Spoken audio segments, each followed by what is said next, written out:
ఈరోజు మనం అక్కరకు రాని చుట్టము అనే పద్యాన్ని రాగయుక్తంగా పాడుకుందాం. ఇది సుమతి శతకంలోని పద్యము. దీనిని బద్దెన గారు రచించారు. మొదలు పెడదామా మరి?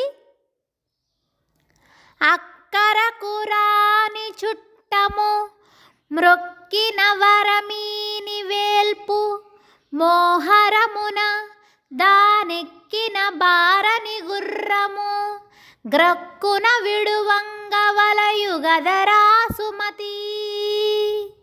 ఈ పద్యాన్ని మరొకసారి పాడుకుందాం. అక్కరకు రాని చుట్టము మ్రొక్కిన వరమీని వేల్పు మోహరమున దానెక్కిన బారని గుర్రము గ్రక్కున విడువంగ వలయు గదరా సుమతి. ఈ పద్యభావం ఏమనగా, అవసరానికి ఉపయోగపడని బంధువును, మొక్కితే కోరికలు తీర్చని దేవుణ్ణి, యుద్ధంలో ఎక్కినప్పుడు పరిగెత్తని గుర్రాన్ని వెంటనే వదిలేయాలి.